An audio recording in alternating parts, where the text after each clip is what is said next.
Greetings, my wicked brothers and sisters. This is a part of a larger art project where I will create 10 oil paintings depicting different famous occult and esoteric symbols. And in this particular video, I will paint the Ankh. So, let's get to it. It is also sometimes referred to as the Key of Life. It's an ancient Egyptian symbol. You could say it's a hieroglyphic representing the concept of life or symbol of life itself. It frequently appears on pyramid carvings and artifacts and is one of the most recognizable Egyptian mythological images.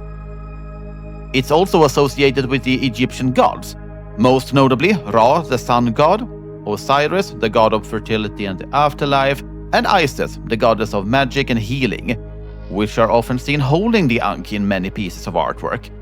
This was to highlight that the gods' primary function was to sustain life, but also their power to revive human souls in the afterlife. Ankh is an elegant symbol, simple but effective. So during the brainstorming process, I struggled to come up with ideas how I should design the thing. Obviously, I wanted to give it my personal edgy style or whatever, but also something visually interesting.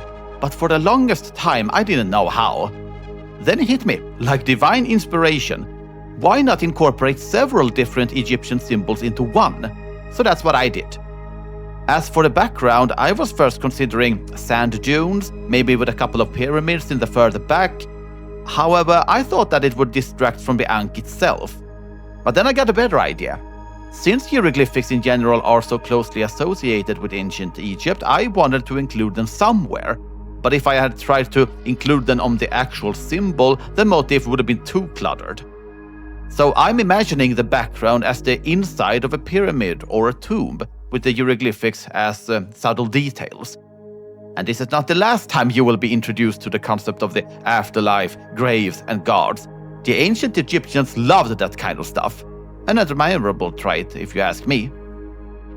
Now let's move on to the bottom part of the motif. When I create a painting, I almost always start with the darkest colors first.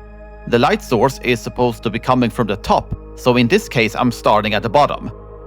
I'm focusing on gold to highlight the sense of royalty and divinity, and I'm also adding some blue, which is a common color in art when depicting the Ankh. Here I have two symbols that I'm combining. First, you see the so-called Shen ring. The word Shen means encircling in ancient Egypt. You could say it's a stylized circular loop of rope with a horizontal tangent line at its base, representing a knotted double strand forming an endless enclosure. Or in other words, a representation of the concept of eternity and protection. It appears as a protective sign on tombs and often being used as an amulet. You see, the grave and afterlife motif is returning again. And inside the Shen ring, you see the symbol of Seba.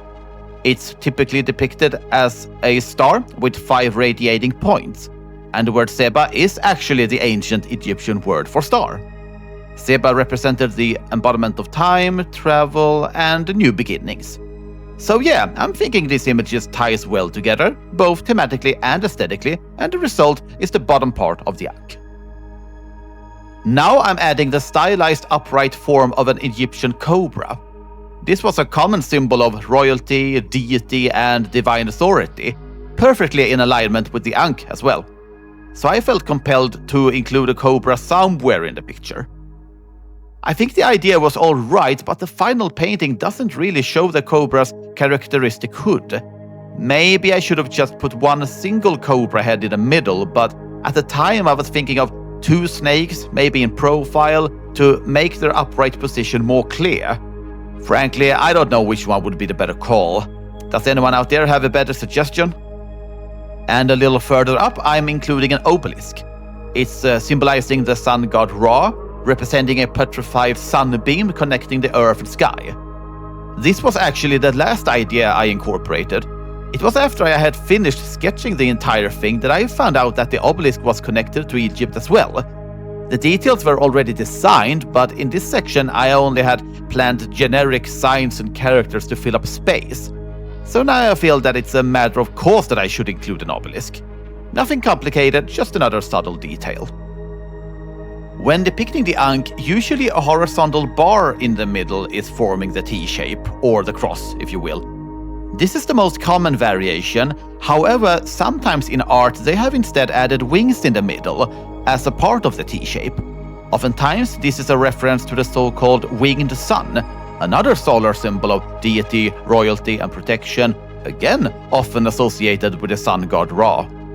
I'm deciding to keep the horizontal bar in the middle, but also adding wings in the background, sort of to combine both ideas. I want the T-shape to stand out the most, so I'm painting the wings a little bit darker in the background, sort of to just chill in the back. Now to the T-shape itself. I'm painting this one with more highlights to make it stand out from the wings.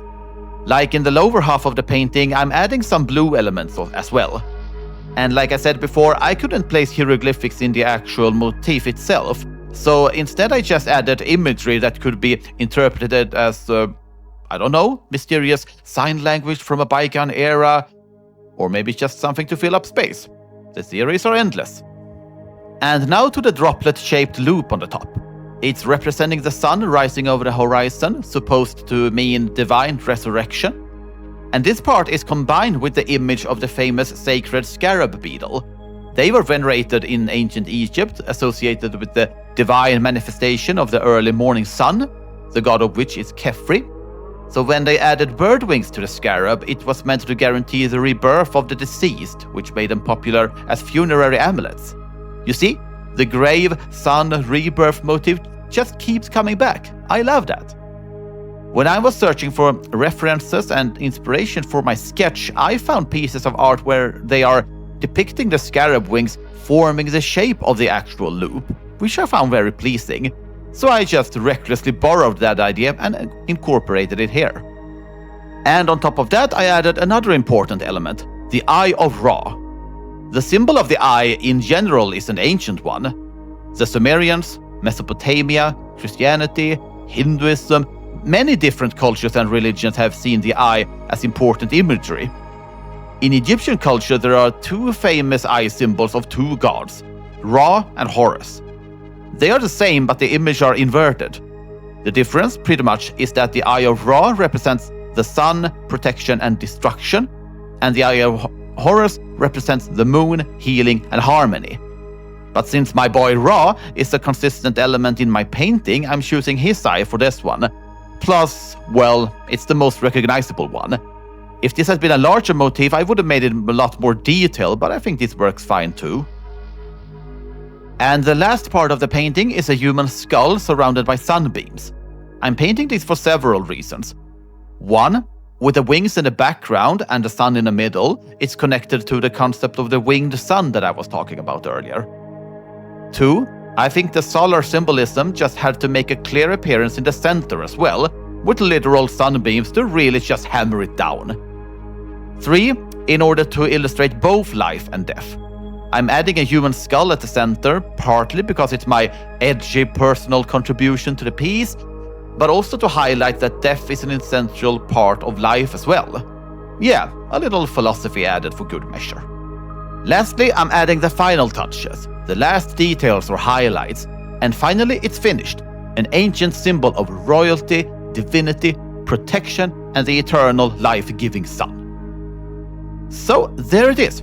Do you have comments about the symbol of Ankh or the painting itself? Feel free to share your opinions in the comments section, and if you want to see more of my future paintings, go ahead and click the subscribe button. Also, check out my webshop, deathiseternalart.com, and see all the artwork I got for sale. And I shall finish today's sermon by just saying, kneel before the sun.